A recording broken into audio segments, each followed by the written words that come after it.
मैं समझता हूँ 95% से ज़्यादा लोग किसी न किसी धर्म या आस्था को ज़रूर मानते हैं। वास्तविक जो धर्म है, जो इंसान की प्रकृति है, उससे दूरी के कारण हो रहा है। पहली आयत जो हज़रत मोहम्मद साहब पर अवतरित हुई, नाजिल हुई, उसमें ही ये आदेश दिया है कि पढ़ो ईश्वर के नाम से।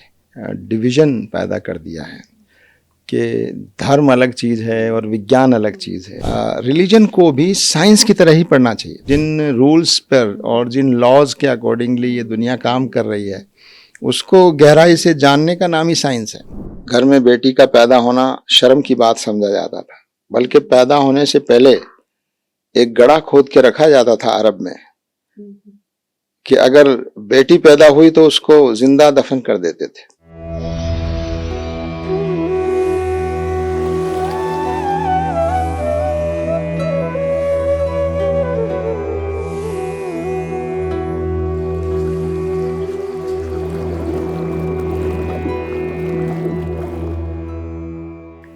नमस्कार। डायलॉगस के प्रभा सेगमेंट में आप सभी का स्वागत है।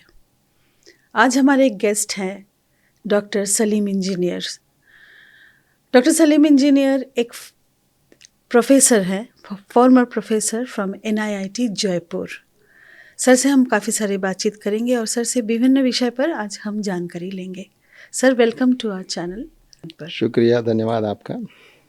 तो अभी ये जो प्रेजेंट हालात जो है, इंडिया की जो हालात है, इस हालात के ऊपर कुछ बातचीत। जी, बहुत शुक्रिया आपका सुनेत्रा जी। हमारा देश भारत पूरी दुनिया में इस मामले में बिल्कुल अनोखा है। इस जैसा कोई और देश नहीं है जहाँ इतनी बड़ी संख्या में अलग अलग धर्म के लोग मौजूद हों। दुनिया का कोई धर्म, कोई आस्था ऐसी नहीं है जो भारत में ना हो, उसके मानने वाले ना हों, और वो सैकड़ों हज़ारों वर्षों से एक साथ रहते आए हैं। और हमारा देश इतना बड़ा भी है, प्राचीन भी है, और हमारे देश की बहुत विविधताएं हैं, डाइवर्सिटीज़ हैं। और ये डाइवर्सिटीज़ हमारी कमज़ोरी नहीं है, बल्कि ये हमारी शक्ति हैं। अगर हम इनका सम्मान करें और इनको मजबूत करने का प्रयास करें। भारत में, हमारे देश में एक बड़ी आबादी, तकरीबन मैं समझता हूँ 95% से ज़्यादा लोग किसी न किसी धर्म या आस्था को ज़रूर मानते हैं। तो हम कह सकते हैं कि ये धर्म के मानने वालों का देश है। और इसलिए हम ये समझते हैं कि हमारे देश में आपस में एक दूसरे के साथ संवाद हो, बातचीत हो, एक दूसरे के धर्म के बारे में जानकारियाँ हों। और हम देख रहे हैं आज के हालात में कि एक दूसरे के बारे में बड़ी गलतफहमियां भी पाई जाती हैं, गलत सूचनाएं भी होती हैं, और ये बात भी नकारी नहीं जा सकती कि गलत प्रोपेगेंडा भी होता है अलग अलग कारणों से।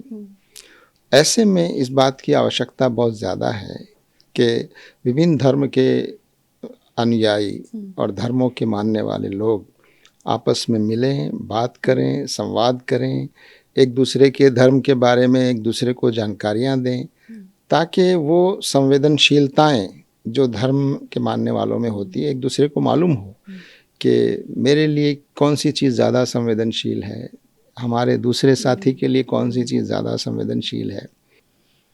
अभी जो देखा जा रहा है, जैसे जिन हालात से हम गुजर रहे हैं, अभी जो प्रेजेंट हालात है जी, तो धर्म के ऊपर ही बात आ जाती है कि ये फलाना धर्म के साथ एक धर्म का ऐसे विवाद हो रहा है, ऐसे कुछ हो रहा है।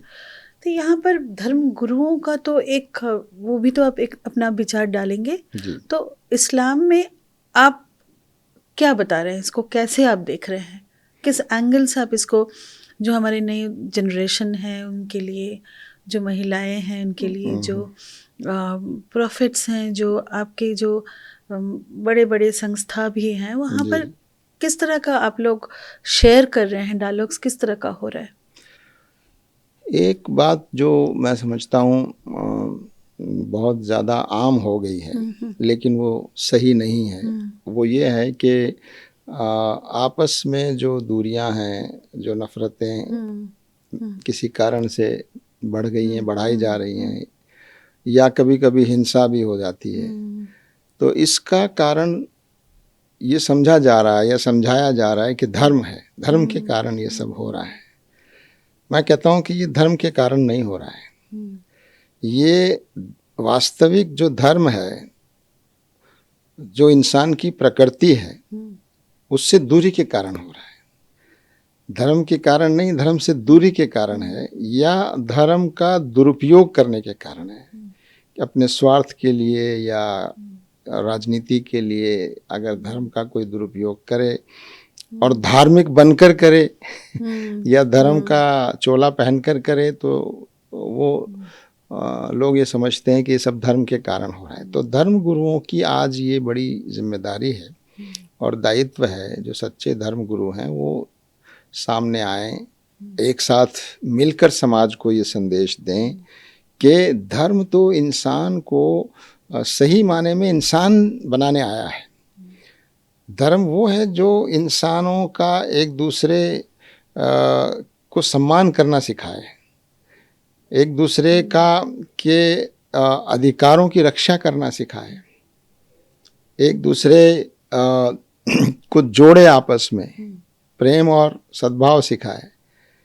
इंसानों को जोड़ने वाला धर्म है असल में, जो इंसानों में बंटवारा करता हो, इंसानों को छोटा और बड़ा बनाता हो, छूत और अछूत बनाता हो, ऊंचा और नीचा बनाता हो, किसी के अधिकार कम और किसी के ज़्यादा होता हो, और अगर ये धर्म के नाम पे किया जा रहा हो तो वो धर्म नहीं है। धर्म वो है जो सही माने में इंसानों को जोड़ता है, इंसानों को करीब लाता है, इंसानों का आदर और सम्मान करता है, सबको बराबरी और समानता के साथ ट्रीट करने की शिक्षा देता है। वो असल धर्म है। सर, आपके पूरे ज़िंदगी में अपने इतने साल पढ़ाएं, आप प्रोफेसर रहे कॉलेज में, कितने बच्चे को आपने देखा है पढ़ते हुए, बॉयज़ गर्ल्स सारे आपके स्टूडेंट्स रहे हैं जी। तो अभी आपको क्या लगता है कि महिलाओं का जो एजुकेशन है वो हमारे देश में वो इक्वल स्तर पे दिया जा रहा है कि boys and girls they are equally educated?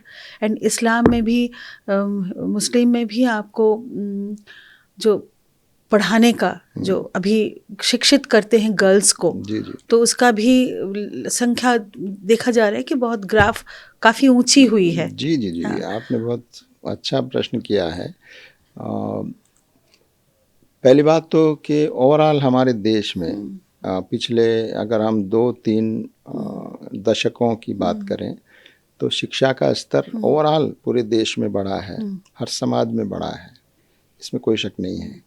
लेकिन जैसा आपने मुस्लिम समाज की तरफ इशारा किया, तो मुस्लिम समाज में ये जागृति पिछले 20 सालों में बहुत तेज़ी से आ रही है, और बल्कि हमें तो आश्चर्य होता है कि वो व्यक्ति, महिला हो या पुरुष हो, या वो परिवार, माता पिता, जो इस्लाम के फॉलोअर अपने आप को कहते हैं, और कुरान की पहली आयत जो हज़रत मोहम्मद साहब पर अवतरित हुई, नाजिल हुई, उसमें ही ये आदेश दिया है कि पढ़ो ईश्वर के नाम से। ईश्वर के नाम से पढ़ने के बारे में पहली आयत आई है। और एक हदीस में कहा गया है कि हर मुस्लिम यानी जो ईश्वर के आगे समर्पित होने वाला, उसके लिए लाजिम है, चाहे वो महिला हो या पुरुष हो, कि वो तालीम हासिल करे, इल्म हासिल करे, नॉलेज जो है वो हासिल करना फ़र्ज़ है। फ़र्ज़ यानी फ़र्ज़ उसको कहते हैं कि जिसको अदा न करने पर वो व्यक्ति मुजरिम होता है। जो फ़र्ज़ अदा न करे वो मुजरिम कहलाता है। तो इस्लाम में इसको फ़र्ज़ कहा गया है, ड्यूटी। हाँ, कि तो मैं समझता हूँ कि ये इस्लाम की शिक्षाओं से दूरी असल कारण है अशिक्षा का। बहुत से लोग कहते हैं कि इस्लाम की वजह से लोगों में अशिक्षा है, वो बात सही नहीं। इस्लाम की शिक्षाओं से दूरी के कारण अशिक्षा है। तो जैसे जैसे लोगों ने उसको समझा, पढ़ा, भाव ज्यादा बढ़ गया, जी, इसीलिए दिस इज द कारण। तो अब आप देख रहे हैं कि जैसे जैसे समझ बढ़ रही है तो महिलाओं में भी, पुरुषों में भी, और एजुकेशन हासिल करने का जो रुझान है बहुत तेज़ी से बढ़ रहा है। और पिछले 20 सालों में तो बहुत बड़ा है। कॉलेजेस खुले हैं, स्कूल खुले हैं, और बच्चियों की, बल्कि अब ये देखने में आ रहा है कि हायर एजुकेशन में हमारी बेटियां और बच्चियां जो हैं वो लड़कों से भी आगे तेज़ी से बढ़ रही हैं। मैं अपनी व्यक्तिगत मिसाल भी दे सकता हूँ आपको। मेरी 3 बेटियां हैं और ईश्वर की कृपा से तीनों PhD हैं। 2 फिज़िक्स में PhD हैं, एक जूलॉजी में PhD हैं। तो ये जो बदलाव आ रहा है, यानी हमारी जनरेशन से पहले कोई कॉलेज में नहीं गया था, इनकरेज नहीं करते थे ना घर से कि आप पढ़ो, ज़्यादा हायर एजुकेशन करो। जी। तो अब ये समझ आ रही है और लोग समझ रहे हैं, और इस्लाम तो यही तालीम देता है। तो शिक्षा जो है वो सबसे अहम चीज़ है, और किसी मुस्लिम के बारे में ये सोचा भी नहीं जा सकता कि वो अनपढ़ हो सकता है।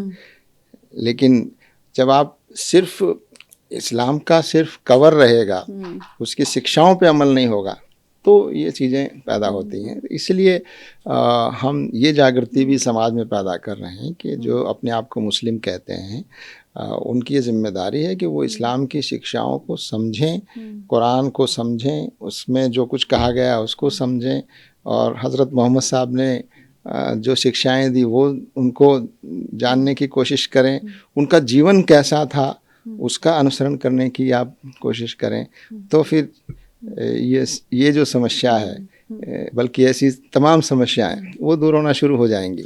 जी, ये जो समस्या है, हम मानते हैं कि एजुकेशन प्रॉपरली नहीं जा रहा है, मतलब बल्कि जैसे आप चाहते हैं कि बेटी शिक्षित हो, वो कोई एक लेवल पे पहुँचे, मगर बाकी लोग, हर एक लोग ऐसे नहीं समझते। कुछ लोग समझते हैं, कुछ मान लीजिए 25% 30% समझ रहे हैं, बाकी नहीं समझ।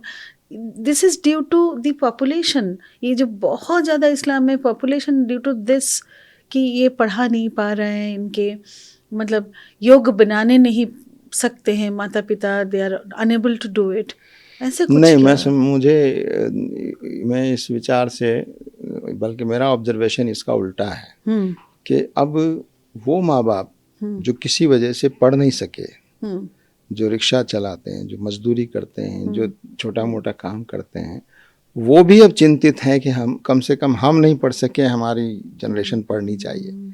और अब सरकार की तरफ से भी, समाजी संगठनों की तरफ से भी इसमें जो है मदद भी की जा रही है, लोगों को बढ़ाया भी जा रहा है आगे, कि जो लोग शिक्षा के क्षेत्र में जो है वो आने में कुछ दिक्कतें, दुश्वारियां हैं, तो अब लोग भी सपोर्ट कर रहे हैं। लेकिन मैं ये बात मानने को तैयार नहीं हूँ कि लोग इसकी तरफ जागरूक नहीं। अब जो बहुत कम पढ़े लिखे लोग हैं, या जो पढ़ नहीं सके किसी वजह से, जो माएँ पढ़ नहीं सकी किसी वजह से, वो भी अब चिंतित हैं और फिक्रमंद हैं कि उनकी जनरेशन आगे बढ़े। और उसी का नतीजा आप देख रहे हैं पिछले 20 सालों में जो है वो आपने सक्सेस स्टोरीज जो आती रहती हैं कि एक ऑटो रिक्शा चलाने वाले की बेटी जो है वो कहीं IAS बन रही है, कोई एक मामूली सा काम करने वाला व्यक्ति जो है उसका बेटा IPS बन रहा है।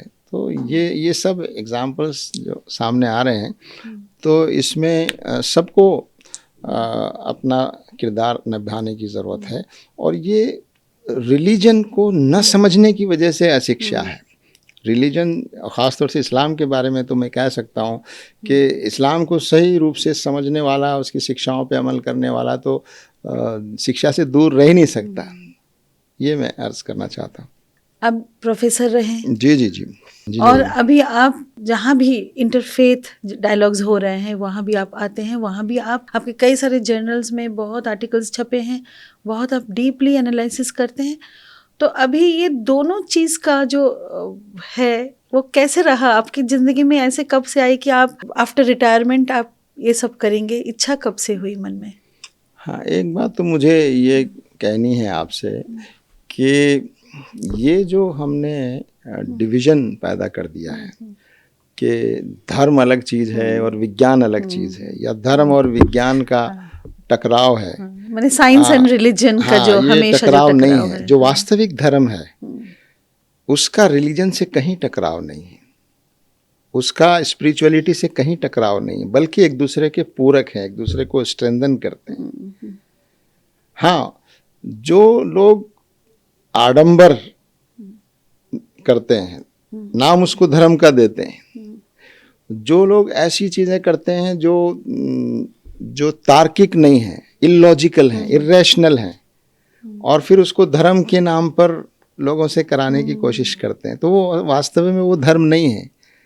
वास्तविक धर्म जो है वो इरेशनल हो ही नहीं सकता। वो लोगों में एक रीजनिंग, हर चीज़ का कारण जानने की, हर चीज़ का रीज़न जानने की वो सिखाता है। तो ये जो साइंटिफिक टेम्परामेंट और रिलीजियस टेम्परामेंट, ये दोनों एक दूसरे के खिलाफ नहीं है, बल्कि दोनों एक ही चीज़ है। ये बात हमने सीखी। जैसे मैंने रिलीजन का अध्ययन किया तो पहले तो हम ट्रेडिशनल थे, घर में पैदा हुए, घर में जो कुछ देखा वो किया। लेकिन जब हमने समझा और पढ़ा तो महसूस किया कि ये दो अलग अलग चीज़ें नहीं हैं। तो आज ये जो दोनों में डिवीज़न पैदा कर दिया है कि ये रिलीजियस एजुकेशन है, ये साइंटिफिक एजुकेशन है। इस्लाम ने एजुकेशन इज़ एजुकेशन, उसमें स्पिरिचुअलिटी भी है, उसमें रिलीजियस नॉलेज भी है, उसमें साइंटिफिक भी है, उसमें आपका स्किल भी है। सो एवरीथिंग टुगेदर, वो मिला के एजुकेशन है। तो ये एजुकेशन में ये डिवीज़न जो है, ये जब से पैदा हुआ, ये इससे नुकसान हुआ कि रिलीजन को अलग कर दिया गया और साइंस को अलग कर दिया गया, और साइंस और रिलीजन आपस में टकराया, ऐसा महसूस कराया गया। वो बात सही नहीं है। वो आडंबर है, रिलीजन नहीं है। जिसका टकराव साइंस से है वो आडंबर है, जिसका टकराव रैशनैलिटी से है वो आडंबर है। तो इसलिए रिलीजन को भी साइंस की तरह ही पढ़ना चाहिए। हर चीज़ में सवाल करने की आवश्यकता और ज़रूरत है। और कुरान में बार बार यही कहा गया है कि तुम ज़मीन और आसमान को नहीं देखते, ये चांद और सितारे तुमको नज़र नहीं आते, ये कैसे सब कुछ पूरा सिस्टम चल रहा है, इसको किसने पैदा किया है, इस पर विचार करो, गौर करो। तो वो साइंटिफिक टेम्परामेंट जो है वो खुद पैदा करता है। सबके पीछे जो एक साइंस है, yes, जो भी रिलीजन रीजन है उसके पीछे एक जो साइंस है, वो साइंस को तो अमल करना ही पड़ेगा। और वो साइंस को लेकर जब तक हम नहीं चलेंगे, हमारा तो नुकसान ही है। बिल्कुल बिल्कुल। और जितना आप सोचते जाएंगे उतना आपको दुनिया के बारे में जानना जो है वो साइंस है असल में। जो कुछ जिन रूल्स पर और जिन लॉज के अकॉर्डिंगली ये दुनिया काम कर रही है, उसको गहराई से जानने का नाम ही साइंस है। और ज्ञान का एक विज्ञान, सब ज्ञान के पीछे। और यही धर्म जो है इसके लिए प्रोत्साहित करता है। इस्लाम के बारे में मैं कह सकता हूँ कि वो प्रोत्साहित करता है कि आप विचार कीजिए, सोचिए, ऐसा क्यों हो रहा है, ऐसा क्यों हो रहा है, इसके पीछे क्या लॉ है। और पूरी सृष्टि में एक ज़माना ऐसा गुजरा है, ज़्यादा पुराना नहीं है, 500-600 साल पुरानी बात है, कि जब एक कुरान का विद्वान, हदीस का जानने वाला, वो मैथमेटिशियन भी है, वो साइंटिस्ट भी है, वो फिजिसिस्ट भी है। तो ऐसा एक पूरा तकरीबन 800-900 साल का एक पीरियड ऐसा गुजरा है कि जब लोगों ने धर्म और साइंस में फ़र्क नहीं होने दिया। ये धर्म और विज्ञान का जो टकराव है ये ज़्यादा पुराना नहीं है, ये 400-500 साल पुरानी चीज़ है। और जैसा मैंने अर्ज़ किया कि धर्म का टकराव साइंस से हो ही नहीं सकता, आडंबर का टकराव होता है, ऑर्थोडॉक्स का टकराव होता है, इरेशनैलिटी का टकराव होता है। ये मैं अर्ज़ करना चाह रहा था। तो मैंने तो अपने अध्ययन से और ज़्यादा महसूस किया। और मैंने तो मैं इंजीनियरिंग का प्रोफेसर रहा, 38 साल मैंने NIT में पढ़ाया, मैंने रिसर्च भी किया, मैंने रिसर्च कराया भी लोगों को। लेकिन साथ साथ मैं एक अच्छा मुस्लिम और धर्म को मानने वाला भी बनने का मैंने मैंने कोशिश की। यानी एक और अच्छा मेरा भारतीय, हाँ, अच्छा इंसान इंसान, और अच्छा शहरी भारत का और एक अच्छा इस्लाम का मानने वाला, तो ये बनने की कोशिश की और उसमें मेरे प्रोफेशन को और ज़्यादा चमकाया। उस रिलीजियस जो हमारा टेम्परामेंट है उसने हमारे प्रोफेशन को भी चमकाया। उसमें ईमानदारी पैदा करना, उसमें वैल्यू पैदा करना, उसमें एक कमिटमेंट पैदा करना, एक सेवा का भाव पैदा करना, ये रिलीजन से आता है। तो ये कहीं टकराव इसमें नहीं है और हमारी पर्सनैलिटी में कहीं डिवीज़न नहीं है। ये साइंस और स्पिरिचुअलिटी और रिलीजन ये दोनों मिलकर एक स्ट्रेंथ है। और यही बात मैं अपने स्टूडेंट्स को भी कहा करता था। हमारा देश भारत जो है वो उसमें इतना टैलेंट है, उसमें इतनी चीज़ें हैं और हमने साइंस में, टेक्नोलॉजी में, विज्ञान में बहुत तरक्की की है पिछले 77-78 सालों में। लेकिन अगर हम इसके साथ, इस तरक्की के साथ हमने स्पेस में कितना रिसर्च किया है, हमारे चांद पर, मंगल पर हमारे मिशंस जा रहे हैं और न्यूक्लियर पावर हम हैं और कंप्यूटर और उसमें हम कितने आगे हो गए हैं हर मैदान में। लेकिन अगर हमारे अंदर मॉरल वैल्यूज़ नहीं है, अगर हमारे अंदर ईमानदारी नहीं है, अगर हमारे अंदर एक दूसरे का सम्मान नहीं है, नैतिकता जो इसको हम कहते हैं, नैतिकता, वो अगर हमारे अंदर नहीं है तो हम इस विज्ञान का सही प्रयोग नहीं कर सकते।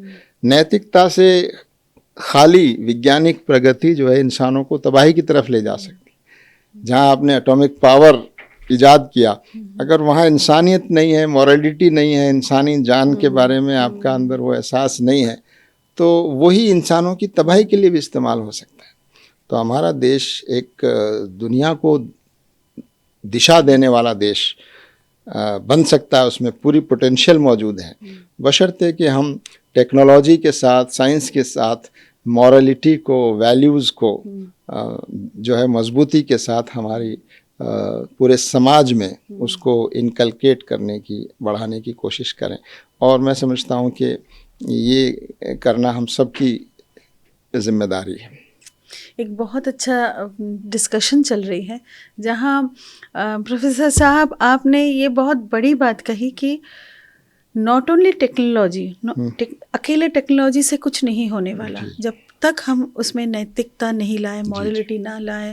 सर, हम आज का डिस्कशन यहाँ ख़त्म करने से पहले एक दो और आपसे हदीस के लाइंस कुछ सुनेंगे जो मोहम्मद साहब की, जो उनकी जो बुक में आपने पढ़ा है। जी। वैसे तो मैंने बीच बीच में उनके, मोहम्मद साहब की जो शिक्षाएं हैं उसको हदीस कहा जाता है। जो बातें उन्होंने कही या जो काम उन्होंने करके दिखाए उसको लोगों ने प्रिजर्व किया हदीस की शक्ल में। और जैसा कि मैंने पहले भी अर्ज़ किया कि कुरान जो है वो ईश्वरीय वाणी है, वो मोहम्मद साहब के शब्द भी नहीं है। हाँ, मोहम्मद साहब ने उसको रिसीव किया, मेमोराइज किया और फिर लोगों तक पहुंचाया। और ये हर नबी का, प्रोफेट का काम यही था कि वो जो ईश्वर का संदेश आए उस संदेश को लोगों तक प्रिजर्व करे और पहुंचाए, एज इट इज पहुंचाए, एज इट इज। यस। तो आपने नैतिकता की बात अभी की है और मैं समझता हूँ कि हमारे देश को हम और ज़्यादा तरक्की के रास्ते पे ले जाना चाहते हैं और पूरी दुनिया के लिए एक आदर्श देश हम बनाना चाहते हैं। तो इन दोनों का मिलन और इन दोनों का संगम कि साइंस, टेक्नोलॉजी के साथ साथ जो नैतिक मूल्य हैं, जो स्पिरिचुअलिटी है, जो ह्यूमैनिटी है, ह्यूमैनिटेरियन वैल्यूज़ हैं, उनको मजबूती से हमारी सोसाइटी में इनकलकेट किया जाए। और मैं पर्सनली ये समझता हूँ कि इसका संबंध बिलीफ से है, क्योंकि एज ए पॉलिसी कोई नैतिक नहीं हो सकता कि सिर्फ इसलिए कि नैतिक होना अच्छा है इसलिए नैतिक हुआ जाए। जब तक हमारा विश्वास ये नहीं होगा कि अगर हम सच नहीं बोलेंगे तो ईश्वर के आगे हमको इसका जवाब देना पड़ेगा। अगर हमने ईमानदारी से काम नहीं किया, चाहे कोई देख नहीं रहा है, तो इसका जवाब ईश्वर के यहाँ ज़रूर देना पड़ेगा। हमको ईश्वर ने यहाँ कोई बड़ा पद दिया है या कोई बड़ा ऐसी पोजीशन दी है जहाँ हम बड़े फैसले ले सकते हैं, दूसरों के लिए भी फैसले ले सकते हैं, देश और समाज के लिए फैसले ले सकते हैं। वहाँ अगर हम ईमानदारी के साथ और जस्टिस के साथ और अपने स्वार्थ से ऊपर उठकर अगर फैसला लेंगे तो फिर ईश्वर के यहाँ भी हमको उसका अच्छा बदला मिलेगा। और अगर हम नहीं लेंगे या गलत फैसले लेंगे, चाहे लोगों को मालूम ना हो, तो फिर चाहे दुनिया आपके जुर्म को पकड़ नहीं पाएगी, दुनिया की अदालत में तो आप साफ सुथरे कहलाएंगे, लेकिन ईश्वर के यहाँ पकड़े जाए। ये जो विश्वास है, ये इंसान को नैतिक बनाता है कि कोई मेरे काम की तारीफ करे ना करे, लेकिन ईश्वर मेरे काम को देख रहा है। कोई मेरी ईमानदारी से मुझे नुकसान हो रहा हो, लेकिन ईश्वर के यहाँ मुझे इसका बदला मिलेगा। गलत चीज करके हो सकता है मैं कोई पद हासिल कर लूं, लेकिन ये गलत तरीका अपनाना ये ईश्वर की निगाह में गलत है। तो ये जो चीज है बिलीफ जो है, उससे ही ये चीज आती है कि कोई मुझे देख रहा है, किसी के सामने मुझे जवाब देना है, हमें कोई गलत काम नहीं करना नहीं। तो सिर्फ ये कि जो है नैतिकता अच्छी चीज है, ईमानदारी अच्छी चीज है, ऑनेस्टी इज बेस्ट पॉलिसी, ये सब चीजें काम करने वाली नहीं है। और समाज को कानून से नैतिकता पे नहीं लाया जा सकता। हम कानून तो बनाए जाते हैं, लेकिन कानून सिर्फ उन थोड़े से लोगों के लिए होते हैं जो सीमाएं पार करते हैं, दूसरे के अधिकारों का हनन करते हैं। ऐसे लोगों को कंट्रोल में रख लेके नहीं कानून होता है। लेकिन पूरे समाज को सही दिशा देने के लिए सेल्फ डिसिप्लिन जरूरी है कि इंसान खुद से नेक बने, कानून के डर से नेक ना बने, खुद से नेक बने, बिना किसी के देखे हुए वो ईमानदार बने। कोई उसे देखे या कोई उसको अप्रिशिएट करे, ईमानदार वो खुद से बने कि ईश्वर जो है उससे मेरा संबंध मजबूत तभी होगा जब मैं ईमानदारी से काम करूंगा। तो ये जो पूरा बिलीफ जो है वो आदमी को नेक बनाता है। तो इसलिए आदमी बिलीफ में जितनी चाहे सवाल कर ले, लेकिन उस बिलीफ तक पहुंचना और फिर उसके मुताबिक अपने जीवन को बनाना, मैं समझता हूँ वो बहुत आवश्यक है। तो हमारे लिए ये ज़रूरी है कि हमारा देश जो है दुनिया को रास्ता दिखाए और दिखा सकता है, बशर्ते कि हम मॉरलिटी को, नैतिकता को जो है वो साइंस और टेक्नोलॉजी के साथ मिलाकर समाज को सही रुख पर ले जाएं। सर, लास्ट में हदीस का 1-2 लाइन से हम एंड करेंगे। जी जी। तो प्रॉफेट मोहम्मद साहब ने जो बातें कही वो हदीस कहलाती हैं। जैसे प्रॉफेट मोहम्मद साहब ने उस ज़माने में महिलाओं की जो स्थिति थी वो बहुत ख़राब थी।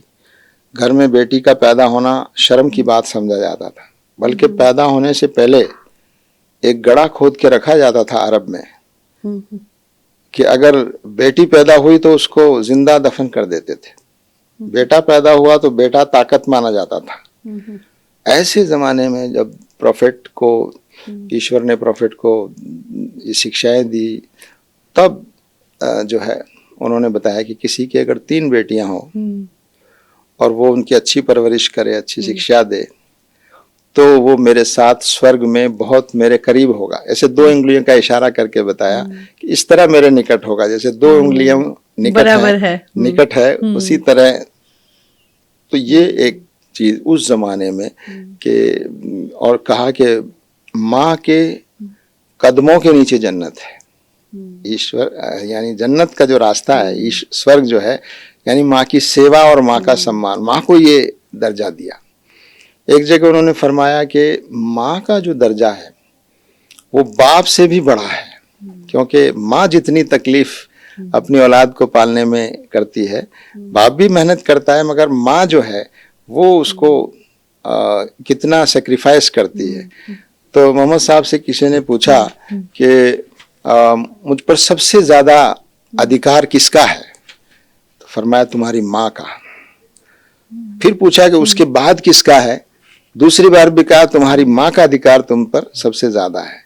तीसरी बार भी उस आदमी ने पूछा कि उसके बाद किसका अधिकार है, तो तीसरी बार भी कहा कि तुम्हारी माँ का तुम पर सबसे ज्यादा अधिकार है। वो आदमी भी नहीं रुका और चौथी बार फिर पूछा उन्होंने कि फिर किसका है। चौथी बार उन्होंने कहा फिर तुम्हारे बाप का, तुम्हारा फादर जो है उनका अधिकार है। इसी तरह एक बार पूछा मोहम्मद साहब से कि अगर मेरी माँ और मेरे बाप दोनों मुझे एक साथ आवाज दें किसी काम के लिए, दोनों की आवाज मेरे कानों में एक साथ पड़ रही हो, तो मैं पहले किसके पास जाऊं? कहा कि पहले माँ के पास जाओ।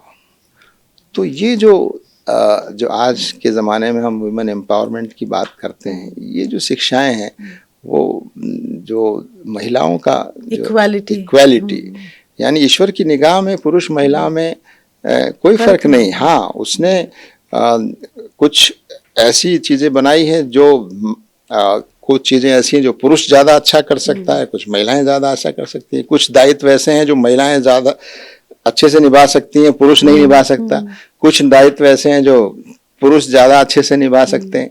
तो दोनों मिलकर ही जो है वो इस परिवार को और समाज को आगे बढ़ा सकते हैं। ये ज्ञान जो है, ये जो equality and the similarity, yes, ये दोनों का ज्ञान भी तो बिल्कुल बहुत, यानी इक्वालिटी की बात कही गई है धर्म में, लेकिन सिमिलरिटी जो है वो जब ईश्वर ने ही सिमिलर नहीं बनाया, थोड़ा फर्क रखा है, तो उस सिमिलरिटी को बाय फोर्स जो है इम्पोज नहीं करना चाहिए, क्योंकि ईश्वर ने जो थोड़ा डिफरेंस रखा है वो उन कामों की वजह से रखा है। लेकिन औरत और मर्द में कहीं कोई छोटा बड़ा नहीं है और दोनों मिलकर कंप्लीट होते हैं, दोनों को एक दूसरे की जरूरत है और दोनों एक दूसरे के मददगार हैं। कुरान में जो शब्द इस्तेमाल हुआ है कि मर्द और औरत एक दूसरे के साथी और मददगार हैं, ऐसा नहीं कहा कि कोई किसी के मातहत है या कोई।